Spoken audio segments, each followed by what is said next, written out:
Hello friends, आज हम बात करेंगे दो खतरनाक बीमारियां, ब्लड प्रेशर और शुगर। दोनों किडनी को किस तरह से इफेक्ट करती हैं और ये दोनों जब साथ में मिल जाए, दोनों शैतान जब साथ में मिल जाए तो किडनी के साथ क्या खेल खेलते हैं। आज हम इसको समझने का प्रयास करेंगे कि क्यों ये बीमारियां ऐसी है जो लंबे समय तक अगर हो जाती है तो धीरे धीरे करके किडनी को डैमेज कर ही देती है। अगर लंबे समय तक किसी को बीपी है या शुगर है और दोनों साथ में है तो फिर किडनी के साथ प्रॉब्लम्स होना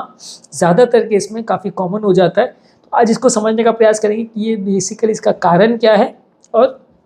कारण को समझेंगे तभी उसके निवारण को समझ सकेंगे। तो इसलिए आज पैथोफिजियोलॉजी को डिस्कस करेंगे कि बीपी और शुगर किस तरह से किडनी को खराब करते हैं। टॉपिक पर जाने से पहले जो लोग हमारे चैनल पर नए हैं उन्हें रिक्वेस्ट करूँगी चैनल को सब्सक्राइब करके हमें इंस्पायर और मोटिवेट करें।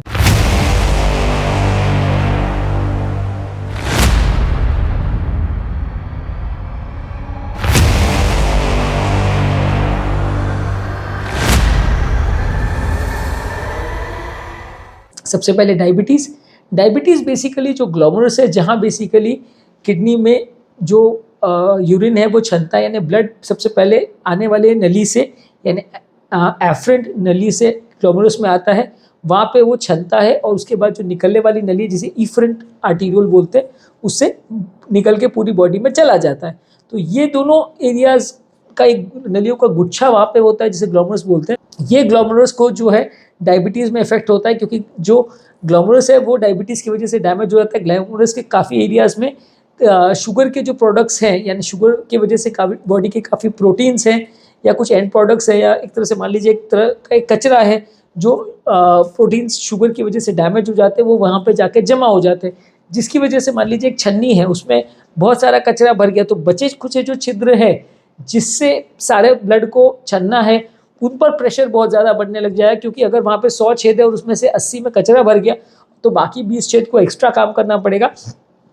फिल्ट्रेशन करने के लिए, उतने ही ब्लड को उतने ही पानी को फिल्टर आउट करने के लिए। तो उन पर दबाव बढ़ जाएगा जिससे उसमें डैमेज होने लगेगा, उसमें एक तरह का हाइपर फिल्ट्रेशन डेवलप हो जाएगा, क्योंकि उनको अपनी क्षमता से ज़्यादा काम करना पड़ेगा और उसमें बहुत ज़्यादा प्रेशर क्रिएट हो जाएगा। ये प्रेशर जो है उसमें डैमेज करता है, जिसकी वजह से प्रोटीन लीक होने लगता है और ये प्रोटीन जब लीक होने लगता है तो किडनी को और ज़्यादा डैमेज करने लगता है। तो बेसिकली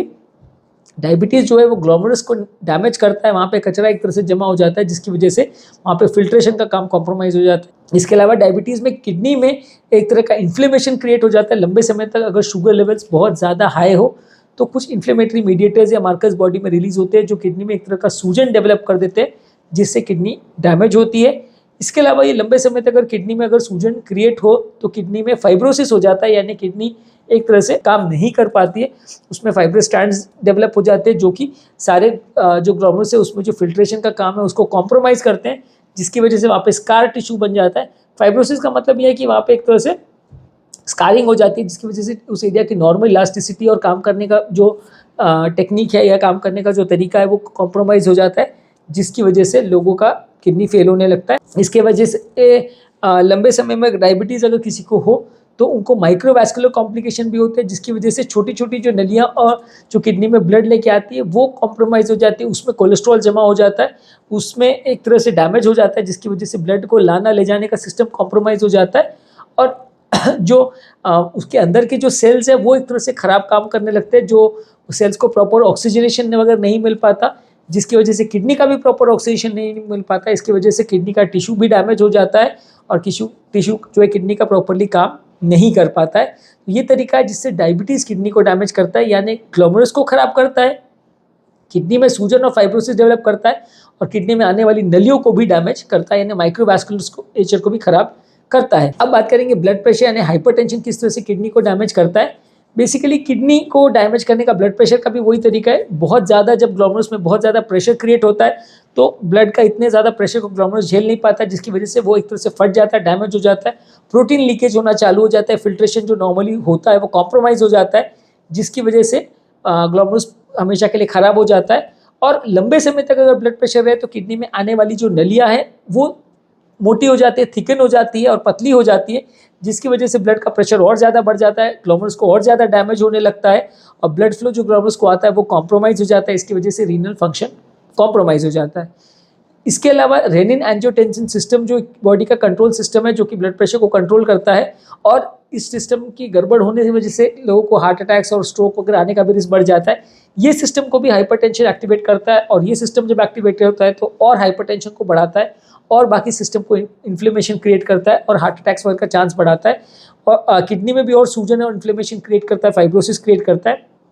तो बेसिकली हाइपरटेंसिव सिस्टम में रेनिन एंजियोटेंसिन सिस्टम जो है ये बॉडी का चालू हो जाता है काम करना, जो लंबे समय में किडनी और उसके रिलेटेड स्ट्रक्चर्स को डैमेज करता है। इसके अलावा लंबे समय तक अगर ब्लड प्रेशर हो तो किडनी के अंदर की जो नलियाँ है उसके अंदर का जो एंडोथीलियम है वो भी डैमेज हो जाता है, जिसकी वजह से उसका प्रॉपर फंक्शनिंग नहीं हो पाता है,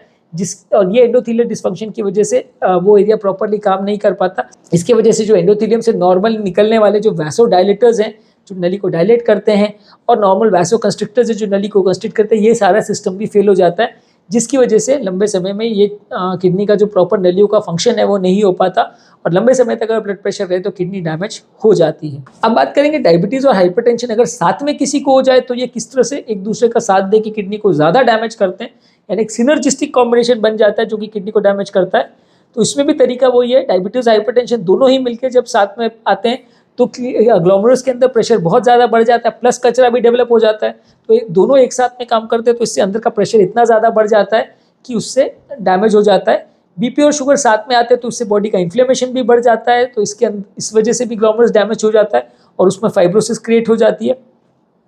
दोनों ही डायबिटीज़ और हाइपरटेंशन दोनों ही बीमारियों में रेनिन एंजियोटेंसिन सिस्टम एक्टिवेट होता है, जिससे किडनी के अंदर ऑक्सीडेटिव स्ट्रेस डैमेज होता है, इन्फ्लेमेशन होता है, और ये रास सिस्टम जो है वो किडनी का इंजरी को बढ़ाता है। दोनों ही कंडीशन में ये हार्ट अटैक्स और लकवे का चांस को भी बढ़ाता है और लंबे समय में किडनी को पूरी तरह से फेल कर देता है। दोनों बीमारियां जब साथ में आती है तो एंडोथेलियल डिस्फंक्शन भी ज़्यादा होता है, इसकी वजह से धीरे धीरे किडनी जल्दी डैमेज होती है, और ये किडनी डैमेज होती है तो साथ में शुगर कंट्रोल भी कॉम्प्रोमाइज़ हो जाता है, और किडनी कंट्रोल की वजह से ब्लड प्रेशर का कंट्रोल सिस्टम भी कॉम्प्रोमाइज़ हो जाता है। तो ये दोनों